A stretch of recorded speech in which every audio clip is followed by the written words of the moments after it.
प्रतिष्ठान नाम विख्यात ज्याचे प्रतिष्ठान नाम विख्यात ज्याचे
प्रतिष्ठान हे नाम विख्यात ज्याचे तया गौतमीचे प्रतिष्ठान हे नाम विख्यात ज्याचे जिथे राहिला टाकुनी जो अहंता नमस्कार माझा सद्गुरु एकनाथा। चरित्र कोणाचं आहे नावावरनं कल्पना आली। आताच्या काळात त्याला पैठण असं म्हणतात। औरंगाबाद पासून महाराष्ट्रामध्ये एक 40-50 किलोमीटरवरती असलेलं हे गाव पूर्वीचं नाव प्रतिष्ठान, त्याला दक्षिण काशी असंही संबोधित करण्यात येत होतं। भानुदास महाराजांच्या कुळामध्ये जन्माला आलेले संत श्रेष्ठ एकनाथ महाराज वारकरी संप्रदायामध्ये ज्यांना खांबाची म्हणजे पिलरची उपमा दिली। ज्ञानदेवे रचिला पाया उभारिले देवालया नामा तयाचा किंकर जेणे केला हा विस्तार। नामदेवरायांनी पंजाबापर्यंत वारकरी संप्रदाय नेला। पाया ज्ञानेश्वर महाराजांनी रचला, खांब दिला भागवत, त्या भागवत धर्माच्या मंदिराचा खांब आमचे नाथ महाराज आहे आणि तुका झालाचे कळस, असं ते भागवत मंदिर आहे. ज्यांना खांब म्हटलं, हो पिलरशिवाय इमारत उभीच राहत नाही, हा दर्जा असलेले आमचे नाथ महाराज. काय यांच्या आयुष्यामध्ये संगम आहे, त्रिवेणी संगम आहे. संप्रदाय नाथ संप्रदाय, त्यानंतर दत्त संप्रदाय, आणि त्यांनी स्वतःला झोकून घेतलं वारकरी संप्रदायामध्ये. त्रिवेणी संगम त्यांच्या आयुष्यामध्ये. अशा नाथांच्या आयुष्यामध्ये की ज्यांनी भगवंताची भक्ती किती करावी, किती करावी, तर त्या भक्तीचं ऋण देवाच्या मस्तकावरती वाढल्यानंतर भगवंतानी साक्षात श्रीखंड्याचं रूप घेऊन त्यांच्या घरी 12 वर्ष पाणी भरलं. हा अधिकार आहे.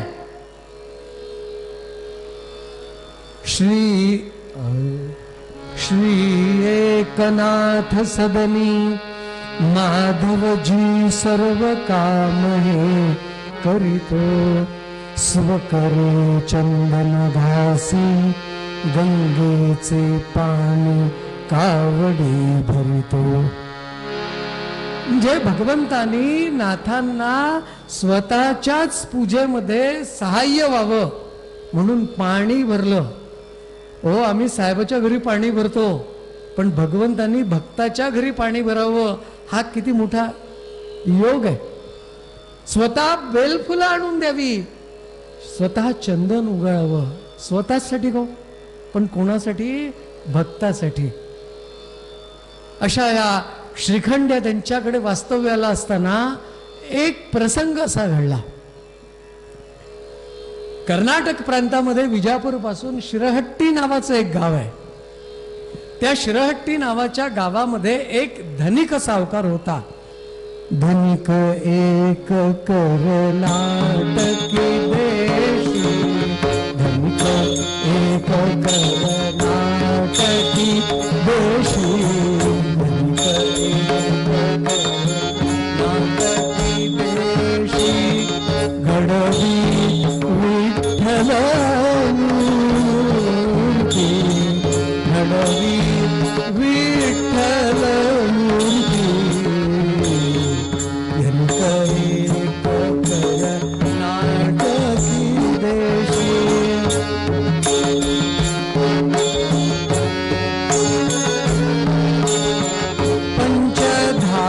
पंचधातुमयी सुरुचिर पाहुनी, पंचधातुमयी सुरुचिर पाहुनी, होय मनी सुख पुरुषी पुरुषी, होय मनी सुख पुरुषी.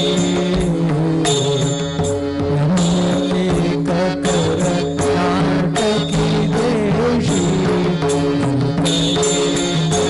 कर्नाटकी देशी. त्या शिरहट्टी प्रांतामध्ये एक सावकार होता. सावकार म्हटलं की धनिक आला. संपत्तीची विपुला किती, शेती होती, वाडी होती, मळा होता, मोठा असा वाडा होता, गोधन होतं, बाकी सगळी धनसंपत्ती होती, आणि सुशील, सुंदर आणि मनाप्रमाणे वागणारी अशी अर्धांगिनी सुद्धा होती. इथे मनाप्रमाणे वागणारी किंवा मनाप्रमाणे वागणारा हे अधोरेखित आहे. याला आजकालच्या बोलीभाषेमध्ये अंडरलाईन म्हणतात. प्रत्येकाला हीच अपेक्षा राहते की माझ्या नवऱ्याने माझ्या मनाप्रमाणे वागा, आणि तीच अपेक्षा पुरुषांची राहते. चूक आहे असं मी म्हणणार नाही, वागायलाच पाहिजे ह्या मताचा मी आहे, पण असं होत नाही. अहो, नवरा बायकोचं सोडा, पण आई वडिलांना सुद्धा असं वाटतं की माझ्या सुनेनी माझ्याप्रमाणे वागावं आणि माझ्या जावयाने माझ्याप्रमाणे वागावं. पंढरीनाथ महाराज की जय. एका सासूबाईचा फोनवरती संवाद चालू होता. काय म्हणाले, तुमच्या निर्मलाचं लग्न झालं का? हो झालं. किती दिवस झाले? 5 वर्ष झाली. कसं काय संसार? काय सांगू म्हणाले, तिच्या संसाराचा आनंद. घरामध्ये एक काम करावं लागत नाही, कारण की सगळ्या कामाला कर्मचारी वर्ग आहे. अहो, नवऱ्याचं काय सांगावं, सतत तिच्या मागे पुढे फिरत राहतो. हे आनंद आहे, वाईट काहीच नाही याच्यामध्ये. पण हा आनंद तसा कायम राहत नाही. केव्हा? जेव्हा पात्र बदलतं. पंढरीनाथ महाराज इतकं आपल्या जावयाचं पोरीचं कौतुक सांगितलं आणि तिने नेमकं विचारलं आणि मी तिथेच होतो. खरं म्हणजे मी ऐकलं ते सांगायला पाहिजे नाही, पण मी तुम्हाला नाव सांगितलं का? नाव सांगितलं नाही. मी कधी कुणाचं नाव सांगत नाही, पण घडलेला प्रसंग कीर्तनात सांगितल्याशिवाय राहत नाही. कारण की उद्बोधन केव्हा पाहिजे तसं. तिने विचारलं, म्हणाले तुमचा पोरगा कसा आहे, त्याचं लग्न झालं का? हो. ती म्हणते हो झालं. किती वर्ष झाली? 2 वर्ष झाली. मग आता सुनबाई कशी आहे, तुमचा पोरगा कसा आहे? काय सांगू म्हणाले, माझं कर्म. माझा पोरगा तिच्या पदराला धरून दिवसभर फिरत राहतो पंढरीनाथ. अशी स्थिती आहे. आपण हा विषय कुठून निघाला? मनाप्रमाणे वागणे. हिच्यात चूक आहे असं मी म्हणणार नाही, पण काय असतं, नाण्याला 2 बाजू असतात. त्याप्रमाणे ते सरळ राहावं. जो नियम इकडे तोच तिकडे, एवढी माफक अपेक्षा मी ठेवतो. त्याच्या पलीकडे मी काही बोलणार नाही. अनुरूप सुशील सुंदर अशी त्याची धर्मपत्नी होती. हे सगळं जरी होतं तरी पण त्या दिवशीच्या प्रमाणे तिथेही एक पण होता, आणि तो पण ह्या बाबतीत होता की ते निपुत्रिक होते. कमी कशाचं नाही हो, कमतरता काही नाही आहे, पण तरीही शास्त्रानुसार काही गोष्टी ज्या घडायला पाहिजे त्या घडत नव्हत्या. ज्याप्रमाणे त्या विष्णू शास्त्र्यांकडे देव ब्राह्मणाला ब्राह्मण मिळत नव्हते, त्याचप्रमाणे याच्या घरी तीच परिस्थिती होती. पशु नसता पुत्र नसता पशुतुल्य वेद वाणी, देव पितरांना कोण देव पाणी. तेव्हाचा काळ असा होता, पुत्र जर नाही तर पशुतुल्य वेदवाणी आहे असं वेदवाणी सांगते. आणि देवा पितरांना आमचं कोण करावं आमच्या नंतर, हा विचार त्यांच्याही मनामध्ये होता. सावकाराच्या सत्शील असा सावकार होता, परंतु कधी उद्विग्न राहायचा. कथा कीर्तनाला प्रवचनाला जाणारा होता. कधी एखाद्याच्या मनामध्ये जर उद्विग्नता आली तर सावकारांनी सावकारीणबाईंना समजवावं, हो तुम्ही कीर्तन ऐकलं ना, कीर्तनामध्ये तुकाराम महाराजाचा अभंग नाही सांगितला का, तुकोबारायांचा, बुवांनी ठेविले अनंते तैसेची राहावे, चित्ती असो द्यावे समाधान. मग म्हणतात ते नुसतं ऐकण्यासाठी का, अनुभवण्यासाठी आहे. जी परिस्थिती प्राप्त झाली, धन पुत्र दारा धन, हे तो दैव आधीन. पूर्वदत्तेषु या भार्या पूर्वदत्तेषु यत् धनम पूर्वदत्तेषु यत् सौख्यम अग्रे धावती धावती, असं प्रमाण आहे. हे जे तुम्हाला आम्हाला प्राप्त झालं हे आपलं कर्म आहे, तो स्वतंत्र विषय आहे, त्यावरती आपण बोलणार आहोत नंतर. दैवाधीनम जगत सर्वम मद्दा यत्तंतु पौरुषम, असं भगवंतांनी अर्जुनाला सांगितलं. हे आपल्याला प्रवचनात ऐकलेलं केव्हा कामात पडायचं. ती बिचारी समजून जायची. कधी हार उचला तर तिने समजवावं, तुम्ही मला नेहमी समजवता पण आज तुमचा चेहरा का बरं पडला. आणि एक दिवस दोघेही असे उद्विग्न असताना संध्याकाळच्या सुमाराला गावातले ग्राम जोशी सहज यांच्या वाड्यावरून समोर चाललेले असताना सावकारांची भेट घ्यावी म्हणून वाड्यात आले. आगत स्वागत झालं, पण तो तजेलदारपणा आणि ती खुशी सावकारांच्या चेहऱ्यावरती नव्हती. यांनी विचारलं, का हो, दुःखाचं कारण काय? काय सांगावं जोशीबुवा म्हणाले, घरामध्ये सगळं काही आहे, पण तरी शास्त्र काय म्हणतं त्याप्रमाणे आम्हाला देव ब्राह्मण मिळत नाही. खरं म्हणजे ग्रामजोशाचं काम काय आहे, प्रत्येकाचं सांत्वन करणे. ग्रामजोशी पूर्वीच्या काळात प्रत्येक गावामध्ये एक जोशीबुवा राहायचे. ते पंचांग तिथल्या लोकांना सांगायचे. एवढंच नव्हे तर तुमच्या वडिलांची पुण्यतिथी कोणत्या दिवशी आहे हे सुद्धा सांगायचे. लोकांना वडिलांची पुण्यतिथी आठवत नाही, पण वडिलांच्या नावाने असलेल्या फिक्स डिपॉझिटच्या रसीदा त्या बरोबर आठवतात, कोणत्या दिवशी रिमॅच्युअर्ड करायच्या. ग्रामसोशांचं काम होतं ते. वडीलकीच्या नात्याने ते फिरायचे. सावकाराकडे आले, विचार विनिमय झाला. सावकारांना त्यांनी सांगितलं, म्हणाले नाही येत ना, न येऊ, काय हरकत आहे, तुमच्याजवळ एवी तेवी विपुल धन संपत्ती आहे. सावकार म्हणाले हो आहे. मग ह्याचा विनिमय तुम्ही सन्मार्गाने करा. सन्मार्गाने करा म्हणजे काय करायचा, आपल्या परिसरामध्ये एकही मोठं असं भव्य दिव्य मंदिर नाही आहे, एका सुंदर भव्य दिव्य मंदिराची रचना करा आणि त्या मंदिरामध्ये प्रत्येक संतांच्या पुण्यतिथी उत्सव आपण साजरा करायचा. सगळ्या देवांचा जयंती उत्सव साजरा करायचा. त्या उत्सवासाठी तुमच्याकडे सगळी देव ब्राह्मण सगळे येणार की नाही येणार. हा म्हणाले येईल. खरं म्हणजे इंदोर सारख्या शहरामध्ये राहून अहिल्याबाई होळकरांनी काय केलं हो, त्या संपत्तीचा यथायोग्य विनिमय केला. त्यांचं नाव खरं म्हणजे घ्यायलाच पाहिजे, इथूनच तर शिकायला पाहिजे ना. जोशीबुवांनी सांगितलं तुम्ही यथायोग्य त्याचा विनिमय करा. अहो तुमच्या घरात जरी झालं नाही, जागा तुमची, मंदिर तुमचं, तिथे सगळे उत्सव होणार. संतांच्या ह्या पुण्यतिथ्या साजऱ्या करायच्या असतात. काय असतं आजकाल सगळं बदलत चाललं, पण तरी कीर्तनाच्या माध्यमातून गादीवरती उभं राहिल्यानंतर अधिकारवाणीने जरी नाही तरी पण सूचना करायला हरकत नाही. संतांच्या ह्या पुण्यतिथीच आहे. आपण दासनवमी संतांची, रामदास स्वामींची साजरी करतो, तो पुण्यतिथी उत्सव आहे, बरोबर आहे ना. ज्ञानेश्वर माऊलींचा समाधी सोहळा आपण साजरा करतो. तुकाराम महाराजांची बीज साजरी करतो. नाथ महाराजांची षष्ठी साजरी करतो. या सगळ्या संतांच्या आपण पुण्यतिथी उत्सव साजरा करतो. संतांची जयंती कधी साजरी करायची नसते आणि देवांची पुण्यतिथी साजरी करायची नसते, ती आपल्याला माहितीच नाही.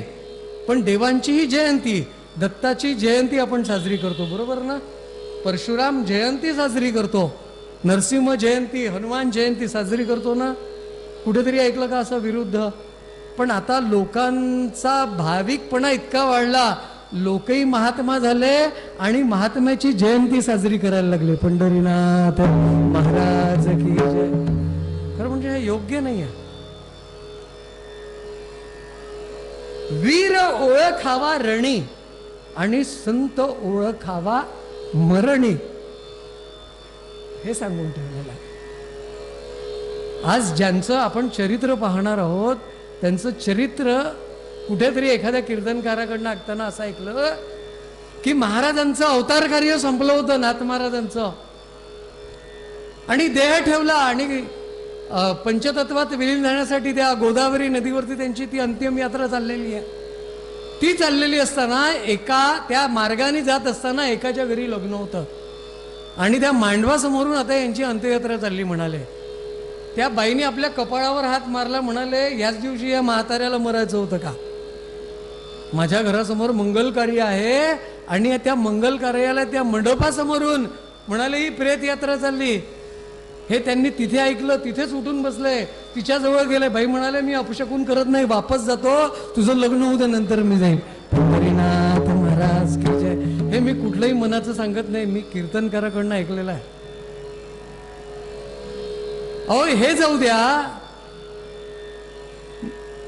माऊलींचं 18व्या वर्षी समाधी घेणार होते, संजीवन समाधी, पण भावंडांनी विनंती केल्यानंतर 22वं वर्ष येऊ द्यायला लागलं ना. म्हणून संत ओळखावा मरणी असं सांगितलेलं आहे.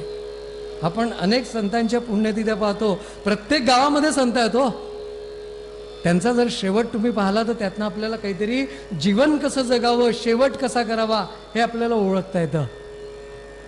म्हणून ग्रामजोशीबुवा म्हणतात संतांच्या पुण्यतिथ्या कराव्या आणि देवांच्या जयंती उत्सव साजऱ्या करायचा. त्याप्रमाणे ठरलं. भव्य दिव्य मंदिराच्या निर्मितीला सुरुवात झाली आणि सगळी लगबग चालू होती. वर्ष दीड वर्षामध्ये मंदिर व्हायचं होतं आणि ते मंदिर झाल्यानंतर आता त्या मंदिरात प्राणप्रतिष्ठा भगवंताची करायची. पण कोणत्या देवाची प्रतिष्ठापना करायची ठरलेलं नाही. सावकारांनी ग्राम जोशीबुवांना बोलावलं, म्हणाले देऊळ तयार झालं, मंदिर तयार झालं, पण देव कोणत्या देवाची स्थापना करायची? जोशीबुवा म्हणतात हा विचार माझ्याही डोक्यात नाही आला, पण एक पाथरवट म्हणजे मूर्तिकार माझ्या ओळखीचा आहे, मी त्याला बोलावतो. तो मूर्तिकार आला, यांची बैठक झाली आणि त्या बैठकीमध्ये यांनी प्रस्ताव मांडला की एक सुंदर अशी मूर्ती आम्हाला तयार करून पाहिजे. तेव्हा त्या मूर्तिकाराने विचारलं कोणत्या भगवंताची? नाथ म्हणतात, तो सावकार म्हणतो कोणताही देव चालेल. तेव्हा तो मूर्तिकार म्हणतो माझी अशी इच्छा आहे की आपल्या ह्या परिसरामध्ये विठ्ठलाची मूर्ती नाही, विठ्ठलाचं मंदिर नाही, आणि अनेक लोक त्या पंढरपूरला वारीला जात असतात, ज्यांच्या हात पायाने चालणं होत नाही, ज्यांच्या परिस्थितीने जाणं होत नाही, त्या लोकांसाठी आपण इथे प्रति पंढरपूर तयार करूयात, भगवान पांडुरंगाच्या मूर्तीची प्रतिष्ठापना करायची. हा सगळा त्यांनी सांगितलेला विचार ह्या दोघांनाही पटला आणि त्यांनी मूर्ती करायला सुरुवात केली. अशी सुंदर पंचधातूची मूर्ती तयार केली. मूर्ती तयार झाली, जोशीबुवांनी मुहूर्त काढून ठेवला. 21 दिवसांचा सोहळा त्या प्रतिष्ठापनेचा तिथे संपन्न व्हायचा होता. सगळ्या आजूबाजूच्या पंचक्रोशीतल्या गावातल्या दिंड्यांना आमंत्रण दिलं, वैदिकांना आमंत्रण दिलं, पुराणिकांना आमंत्रण दिलं, कीर्तनकारांना आमंत्रण दिलं, आणि असा तो सोहळा तिथे संपन्न होतोय. आणि सोहळा चालू असताना पहिला सप्ताह झाला, दुसरा सप्ताह झाला, आता तिसऱ्यांदा यज्ञकर्म 7 दिवस व्हायचा आहे. त्याच्या आदल्या दिवशी त्या पांडुरंगाने सावकाराच्या स्वप्नामध्ये जाऊन दृष्टांत दिला. म्हणाले सावकारा, तुला मुलंबळ नाहीत म्हणून तू निर्मिती केलेल्या मंदिरामध्ये प्रतिष्ठापना करतोय. अरे तू जरी निपुत्रिक असला तरी मी निपुत्रिक नाही. आमची जनाबाई म्हणते विठू माझा लेकुरवाळा संगे गोपाळांचा मेळा. सगळेच गाणे म्हणत बसायचं का तुम्हाला माहिती आहे? म्हणाले मी लेकुरवाळा आहे, तू जरी नसला तरी मला निपुत्रिकाच्या घरी राहायचं नाही. वाईट वाटलं.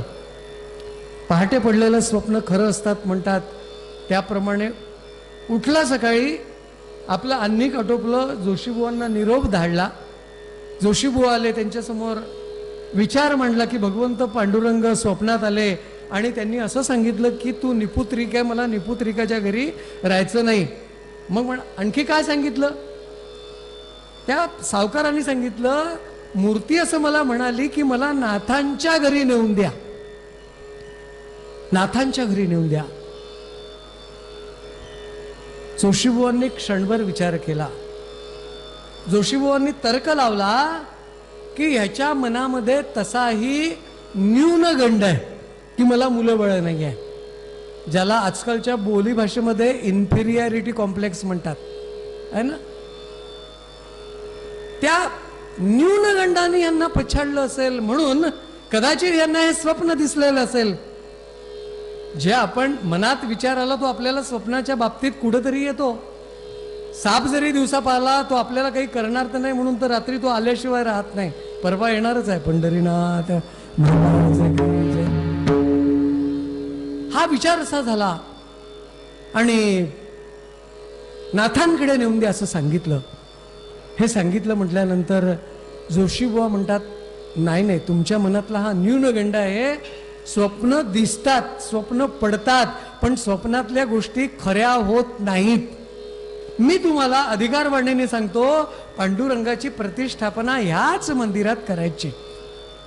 आता ब्रह्मवाक्यो जनार्दनः या न्यायाने त्या सावकारांनी जोशीबुवांच्या वचनावरती विश्वास ठेवला. तो संपूर्ण कार्यक्रम चालू आहे. त्याच रात्री जोशीबुवांच्या स्वप्नात पांडुरंग परमात्मा गेले आणि याला समजावणीच्या स्वरात जरी सांगितलं होतं, याला सूचना केली, परंतु जोशीबुवाला भगवंतानी दम दिला. बरं काय दम दिला? जरी ठेवी मजसी बळे, अरे जरी ठेवी मजसी बळे, स्त्री सुत धन तनु नाश करीन मी सगळा. जोशीबुवा, तुम्ही मला जर जबरदस्तीने ठेवलं तर तुमचा स्त्री धन सुत तनु नाश सगळं मी काही करेल. काय धमकी दिली पांडुरंगानी. आणि आमचे गुरुजींचे गुरुजी याला एक उपमा अलंकार लावतात. नवरत्न भूषणाते ल्याया परियोग्य कंबू सदृश गळा. पंढरीनाथ महाराज की जय. नवरत्न भूषणाते ल्याया परियोग्य गंपू सदृश गळा. स्त्रियांना अलंकार फार आवडतात. नवे नवे आवडायलाच पाहिजे. किती घालतात? भरपूर घालतात. किती घालतात हे अलीकडच्या काळातलं जर तुम्हाला उदाहरण पाहायचं असेल तर आत्ता एक शाही लग्न झालं, सगळ्यांचं त्यांनी वर्णन त्या तिच्यामध्ये पाहिलं. काय काय अलंकार होते. मला वाटलं त्यांच्या वजनापेक्षा जास्ती आहे की काय. पंढरीनाथ महाराज की काय दिसतच नव्हतं. अलंकार घालायला हवे, पण त्याच्यासाठी गळा कसा पाहिजे? कंबू सदृश म्हणजे शंखासारखा गळा पाहिजे. काही काही लोकांना गळेच राहत नाही, त्यांचा आकार मानच 2x2. पंढरीनाथ जो ठोकळाच झाला आहे की नाही, पण तरी घालतात लोक. असू द्या, घालावं. नवरत्न भूषणाते ल्याया परियोग्य कंबू सदृश गळा असं एकदा सांगितलं मी 2x2. एक श्रोता मला म्हणाला, बुवा तुम्ही आमच्यावर फारच बोलता म्हणाले. हा, आम्ही ऐकून घेतो म्हणून तुम्ही ऐकवत राहाल का? कधी स्वतःबद्दल सांगत जा. मी सत्य बोलणारा माणूस आहे, मी लपवत नाही काय. मी म्हटलं बाबा काय सांगू? कधी कीर्तनकाराबद्दल सांगा म्हणाले. मी म्हटलं ठीक आहे सांगतो, आजही सांगूनच देतो. मी कीर्तन शिकत असताना माझ्यासोबत एक कीर्तनकार 6 अध्यायी होता. त्याची उंची होती 6 फूट 2 इंच. सडपातळ माझ्यासारखा बांधा आणि उंच. आता आम्ही दोघेही कीर्तन शिकलो. मग आम्ही काय करायचं, आमच्या कीर्तनामध्ये ते यायचे आणि त्यांच्या कीर्तनात आम्ही जायचं. एकमेका साह्य करू अवघे धरू सुपंथ. त्याच्यामुळे कोणीतरी टाळ्या वाजवायला आणि वावा म्हणायला पाहिजेच की नाही, त्याच्यासाठी घेऊन जात होतो. त्याच्या कीर्तनामध्ये मी बसलो आणि बसल्यानंतर मध्यंतरात हार बुक्का झाला. हार बुक्का झाल्यानंतर मी त्याच्याकडे पाहिलं आणि मला हसू आलं. मला हसू आल्यावर त्याचं मन विचलित झालं. माझं हसू काही थांबे ना. मी शेवटी तिथून उठून गेलो. म्हटलं हा केव्हा कीर्तन बंद करेल, ह्याची काही शाश्वती नाही. आणि त्यांनी कसं बसं 1 तासाचं कीर्तन अर्ध्या तासात केलं आणि फरमान सोडलं त्याला पकडून आणा मला संजयला. त्यांनी विचारलं मला, तू का बरं हसला, याचं उत्तर दे. मी म्हटलं खरं सांगू की खोटं सांगू? तो म्हणाला अगदी खरं सांग, खोटं सांगायचं नाही आणि कीर्तनात तर सांगायचं नाही. म्हणलं खरं हे आहे, तुला जेव्हा त्यांनी हार बुक्का घातल्यानंतर मला एक आठवण आली. म्हणाले कोणती आठवण आली? म्हटलं तुझ्याकडे पाहिल्यानंतर मला गुढीपाडव्याची आठवण आली. पंढरीनाथ 6.25 फूट वरती पगडी, गळ्यात हार आणि पंढरीनाथ आहे की नाही असं राहत. म्हणजे नवरत्न भूषणाते ल्याया परियोग्य कंबू सदृश गळा. इथून आपला विचार निघाला. आणि जोशीबुवांना दम दिल्यानंतर देवानी सांगितलेलं सगळं बरोबर आहे असं त्यांनी सावकारांना सांगितलं. सावकारांनी एक पत्र लिहिलं, एका दूतापर्वी नाथ महाराजांच्याकडे पाठवलं आणि नाथांना सांगितलं की आम्ही इथून 7व्या दिवशी तुमच्याकडे येतोय भगवंताला घेऊन. भगवंताच्या स्वागताला तुम्ही तयार राहा. दूत घोड्यावरनं निघाला आणि इथे सगळ्या दिंड्या आल्या होत्या. त्या दिंड्यांना सांगितलं, काय सांगितलं की म्हणाले तुम्ही तयार व्हा, आपल्याला कुठे जायचंय? आपल्याला जायचंय म्हणाले नाथ महाराजांच्या घरी पैठणला. शिबिके तठेविला रुक्मिणीवर करीत चालले नाम गजर. आणि असा तो भगवंताला त्या पालखीमध्ये ठेवला आणि निघाले. जय जय पांडुरंग, जय जय पांडुरंग, जय जय पांडुरंग, जय जय पांडुरंग, जय जय पांडुरंग, जय जय पांडुरंग, जय जय पांडुरंग, जय जय पांडुरंग, जय जय पांडुरंग, जय जय पांडुरंग, जय जय पांडुरंग, जय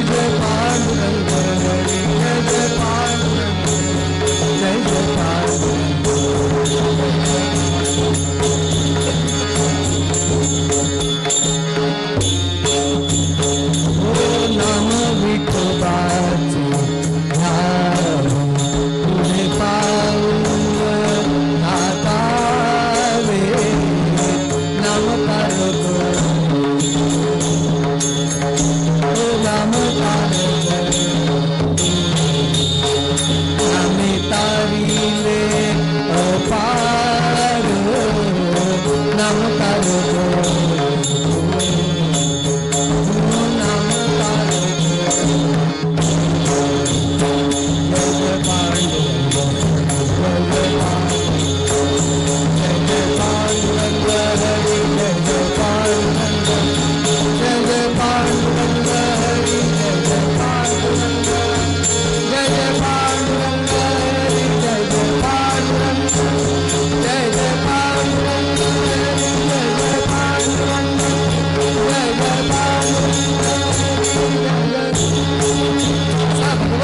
गुजर करत करत ही पालखी समोर जाती आहे आणि तिकडे नाथांच्या वाड्यामध्ये ती पत्र घेऊन तो दूत आला आणि नाथांच्या हातामध्ये ते पत्र दिलं.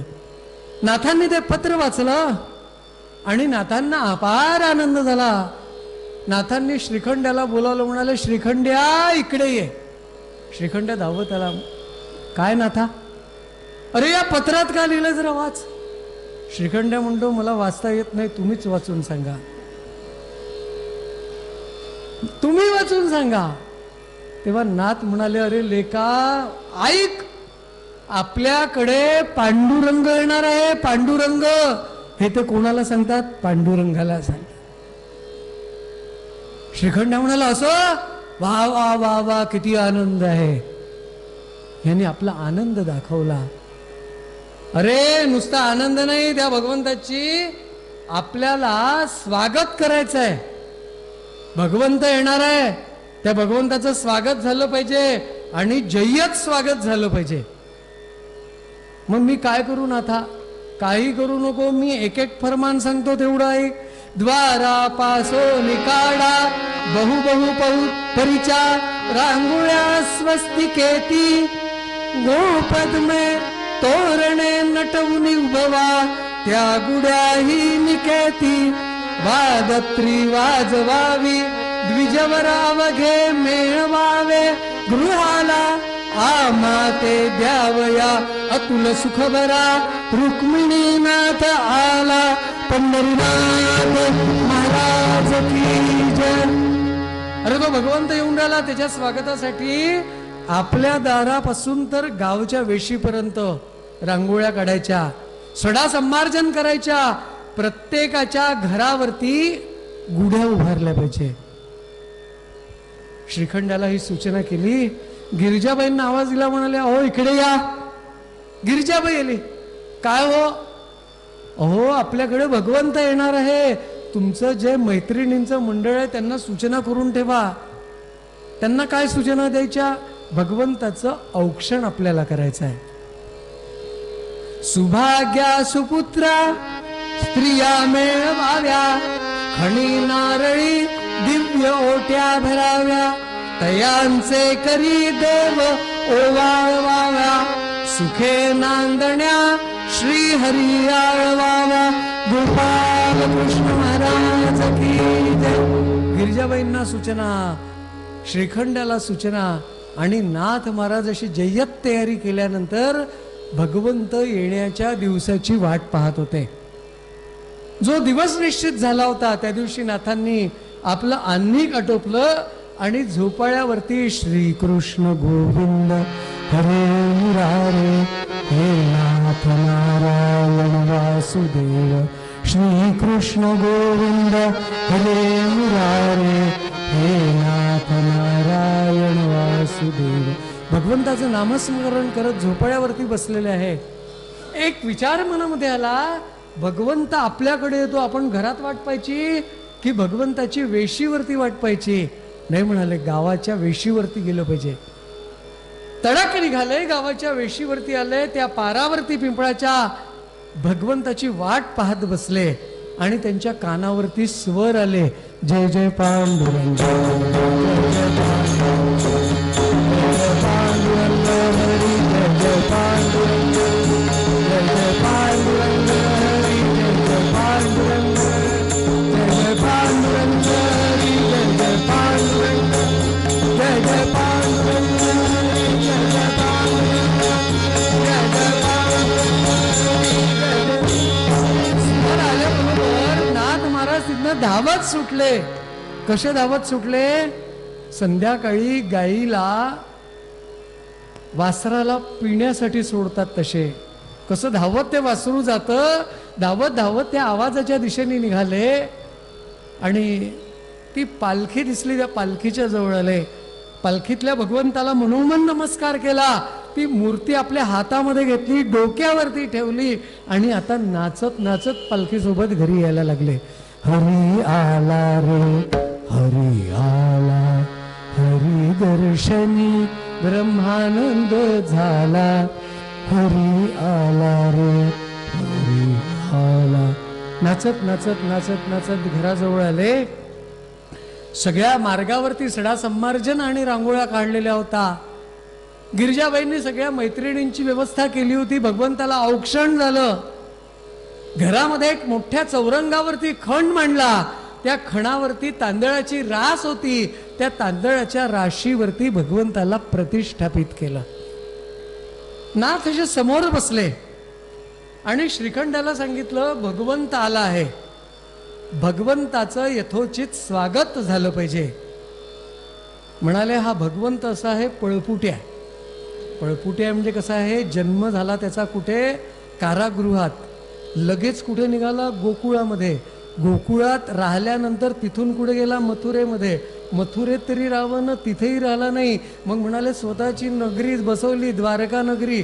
आता तिथे तरी राहावं, तिथेही नाही आहे. मग तो कुठे आहे? द्वारकेचा राणा पांडवा घरी. कायम पत्ता ज्ञानेश्वर माऊलींनी सांगितला. हा एका ठिकाणी टिकणारा नाही आणि तो आपल्याकडे राहावं ह्याच्यासाठी जय्यत तयारी झाली पाहिजे. त्याच्या मनाप्रमाणे आपल्याला वागलं पाहिजे. मग याची प्रतिष्ठापना करायची. तू गावात जा, ज्येष्ठ श्रेष्ठ ब्रह्मवृंदांना प्रतिष्ठापनेसाठी घेऊन ये. श्रीखंड तिकडे ब्रह्मवृंदाला आणायला गेला आणि भगवंताच्या समोर बसून नाथ महाराज भगवंताची आळवणी करतात आहे. स्वकुटुंब स्वपरिवार, स्वकुटुंब स्वपरिवार तुझा मी दास विठुराया.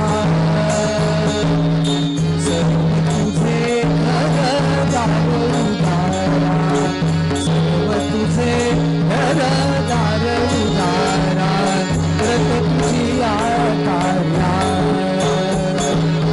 तुझ्या द्वारीचा श्वान वाकविन मान तुझे पायी. पायीन राहीन तुझला, राहीन तये ठाई. रुक्मिणी रमणा स्वजन भरणा, करी चित पूर्ती. सुरनरम्य निगमागम गाती, सतत तुझी कीर्ती. रुक्मिणी रमणा स्वजन भरणा, करी चित पूर्ती. सुरनरम्य निगमागम गाती, सतत तुझी कीर्ती. भागवताचा भवत परिहार, जन्मन परिवारा. सर्व तुझे घरदार उदारा, व्रत तुझी आकार्या. देवा व्रत तुझी आकार्या. भगवंताजवळ विनवणी करतात, सकुटुंब सपरिवार तुझा मी दास विठुराया. याचे दोन अर्थ आहेत. सकुटुंब म्हणजे माझ्या कुटुंबासह, सपरिवार सपरिवारासह, दास तुझा मी विठुराया. सर्व तुझे घरदार, हे आमचं काही नाही आहे. सर्व तुझे घरदार उदारा, रत तुझी या कार्या. आम्ही आता तुझ्या सेवेमध्ये राहू, तू घराचा मालक आहेस. रुक्मिणी रमणा स्वजन भरणा, इच्छित तव कीर्ती. आमच्या मनाची जी इच्छा आहे ती आता तू पूर्ण कर. समर्थाचे श्वान त्यासही लोक देती मान, तुझ्या दारामध्ये आम्ही कुत्रा म्हणून राहू, अशी भगवंताजवळ ते विनंती करतात. भागवताचा गवत परिहा हे आख्यान माझ्या गुरूंचे गुरु काशीचे विद्वत रत्न हरिभक्तीपरायण वैकुंठवासी विनायक बुवा भागवत यांनी रचलेलं आहे. ते त्यांनी त्यांच्या शिष्याला आणि त्यांच्या शिष्याने मला हे दिलेलं आहे. आजही त्यांचे नातू खूप सुंदर कीर्तन करतात. आत्ताच तुमच्या इंदोरला गुरुपौर्णिमेनिमित्त त्यांचा सुंदर कीर्तनाचा कार्यक्रम झालेला आहे. त्यांच्या आजोबाचं रचलेलं हे आख्यान आहे. हा त्यांच्या आजोबांचं रचलेलं हे कीर्तन आहे, हे चरित्र आहे. सांगण्याचं तात्पर्य भगवंताची नाथ महाराज आळवणी करतात आहे. आणि ती आळवणी करत असताना श्रीखंड्या जो तिकडे गेल्यानंतर ज्येष्ठ ब्रह्मवृंदांकडे गेला. त्यांनी आधी एक सभा भरवली होती आणि त्याच्यामध्ये ठराव पास केला की आपल्याला नाथांच्या घरचं कुठलंही कर्म करायचं नाही, निषेध. श्रीखंड्या त्यांच्याकडे गेल्यानंतर त्यांनी सांगितलं नाथांच्या घरी आम्हाला कर्म करायचं नाही. नाथांची बुवाबाजी प्रकार फार वाढला. असं कधी होतं का की ती मूर्ती दृष्टांत देईल की मला नाथांच्या घरी जायचं आहे? नाथांना स्वतःचं महत्त्व वाढवायचं आहे, ह्याच्यासाठी नाथांनी रचलेला हा कट आहे, असं त्यांचं म्हणणं होतं. कोणाला काय वाटेल सांगता यायचं नाही. श्रीखंड्या म्हणाला तुम्हाला समजून काही उपयोग नाही आहे. मी आता जरा तरण्या बाण मंडळाकडे जातो. अहो, ज्यांची पोटं भरली त्यांच्याकडे जाऊन काय उपयोग आहे? ज्यांची खोल आहे त्यांच्याकडे जावं. तरुण मंडळाकडे गेल्यानंतर त्यांना सांगितलं, म्हणाले नाथांनी तुम्हाला बोलावलंय. त्या तरुण मंडळाने सांगितलं ज्येष्ठ मंडळांचा जो नियम तोच आमचा. श्रीखंड्या किता चतुरातू शिरोमणे, भगवंताला चतुर म्हटलेलं आहे तुकाराम महाराजांनी. श्रीखंड्या त्या तरुण मंडळाला म्हणतो त्यांचं सोडा, तुमचं काय झालं हे सांगा. तुमचे अजून विवाह झालेले नाही, तुमच्याजवळ स्वतःचा पैसा अडका काय आहे? नाथांच्या घरचं कर्म आहे, तेव्हाच्या काळामध्ये 11,000 आणि सुवर्ण मुद्रा देणार आहे, कशाला सोडता? लालूच दाखवली हो. आणि सगळी मंडळी, आता एकाने मला विचारलं खरोखर 11,000 तेव्हा होते का? मी म्हटलं वचनेशी किम दारिद्र्यता, बोलायला काय जातं? नाथांचा तेवढा अधिकार होता, नाथ त्याच्यापेक्षा जास्ती देत असेल, मीच कमी म्हटलं असं समज. पंढरीनाथ महाराज की जय. आणि ती मंडळी आली, तरुण मंडळी कर्म करायला गेली. आणि कर्म करत असताना ह्या ज्येष्ठ मंडळातला एक त्यांच्यात सहभागी झाला. ही मंडळी आली, भगवंताचा प्राण प्रतिष्ठा सोहळा झाला. नाथांच्या घरचं काम, असं चांदीची एवढी मोठी पराद, पंचामृतासाठी एक एक चांदीचं असं जड वाडगं ते ठेवलेलं होतं. एका वाडग्यामध्ये मध्ये लोणी होतं. आज मी विठोबाचं दर्शन करायला गेलो होतो तिकडे पंढरीनाथ तिकडे, तर तिथे मला लोण्याचा आणि खडीसाखरीचा प्रसाद मिळाला. पंढरीनाथ महाराज की जय. त्यालाही आवडतं ते आहे ना. ते लोणी होतं एका वाडग्यामध्ये. त्या लोण्याकडे त्या ब्राह्मणाचं लक्ष गेलं आणि त्याच्या डोक्यामध्ये एक विचार आला. काय विचार आला? त्यांनी नाथालाच सांगितलं. म्हणाले नाथा, जर ही मूर्ती मला नाथांकडे नेऊन दे असं जर म्हणत असेल तर या मूर्तीमध्ये काहीतरी चैतन्य आहे. नाथ महाराज म्हणाले हो आहे. तेव्हाच त्यांनी सांगितलं बरं यदा कदाचित तेव्हा नसेल, पण आता प्राण प्रतिष्ठा केल्यानंतर चैतन्य आलं. आपण प्राण प्रतिष्ठा प्रत्येक मूर्तीची करतो, मग आता चैतन्य, नाथ महाराज म्हणाले अगदी 100% आहे. मग चैतन्य आहे ना. मग चैतन्य असलेल्या मूर्तीने भगवंतांनी या वाडग्यात, इथे परातीमध्ये हे जे मोठं वाडगं आहे त्या वाडग्यामध्ये ठेवलेलं लोणी, ज्या लोण्यासाठी यांनी गोकुळामध्ये चोरी केल्या, ते लोणी इथं आहे. मग या भगवंतांनी खावं, माझी इच्छा आहे, मला पाहायचं आहे भगवंताला खाताना. नाथ महाराजांनी ते ऐकलं आणि नाथ महाराजांना काय अपार आनंद झाला. नाथ महाराजांनी त्या भगवंताकडे पाहिलं, म्हणाले देवा तुझी लीला किती अगाध आहे. आम्ही पंचामृताने तुझं स्नान केलं, नैवेद्य दाखवला. आपण नैवेद्य दाखवतो, अर्पण करायचा राहतो है ना. नैवेद्य दाखवला, पण तुला अजून खायची इच्छा आहे लोणी, म्हणून तू बोलू शकत नव्हता, म्हणून तू याच्या मुखातनं बोलतोयस, याच्या मुखातनं बोलतोयस. तुझी इच्छा आहे ना, खा. त्याला तू बोलतं केलं ना. नवनीताची आवड तुझ तरी झडकरी खा लोणी दया, गोपाळा तू खोटे बोलसी न म्हणो कोळी नवनीताची आवड तुझ तरी. तुला आवड आहे ना, मग लोकांनी खोटं बोलू नये म्हणून आता तू खा. आणि भगवंताजवळ विनवणी केली. नाथांनी सगळ्यांना सांगितलं मी भगवंताच्या नावाचा जप करतो, तेवढा 2 वेळा 3 वेळा तुम्ही करा आणि भगवंत आपोआप खाणार आहे. भगवंतांनी मला सांगितलं श्री कृष्ण गोविंद हरे मुरारे हे नाथ नारायण वासुदेव. श्री कृष्ण गोविंद हरे मुरारे हे नाथ नारायण वासुदेव. श्री कृष्ण गोविंद हरे मुरारे हे नाथ नारायण वासुदेव. गोपाल कृष्ण भगवान की जय. पंढरीनाथ महाराज की जय. भगवंताला जवळ नाथ महाराजांची इच्छा पोचली. नवे नवे भगवंताची इच्छा होती. तुम्ही प्रत्येकाने पांडुरंगाला पाहिलं, पाय असे समचरण सरोजम आणि हात कसे असे कटीवरती आहे. भगवंताच्या त्याच रूपामध्ये असलेला तो भगवंत, यांचं नामस्मरण चालू असता भगवंताने उजवा हात काढला, त्या लोण्याला लावला आणि ते लोणी आपल्या मुखाला लावलं. आणि मुखाला लावल्यानंतर परत हात वापस ठेवावा. तो कसा ठेवायला पाहिजे? असा ठेवायला पाहिजे. पण भगवंतानी असा हात न ठेवताना भगवंतानी असा हात ठेवला. असा हात का बरं ठेवला? चरित्रकार वर्णन करतात काय, अद्याप तृप्तोसी हवर पितेन हैयंगवे नाल्प तरेन नाथ किंचित सलज्ज किमु पांडुरंग प्रोक्तान पाणी स्वकटौ बिभरती. पंढरीनाथ महाराज की जय. कोणाला असं वाटू नये की मी खाल्लं नाही म्हणून. असं असतं तर कुठे खाल्लं? भगवंतांनी मुखालाही लोणी राहू दिलं आणि हातावरती लोणी ठेवलं की पहा मी खाल्लं. अजून एक चिंतन असं करण्यात येतं की असा हात का बरं ठेवला?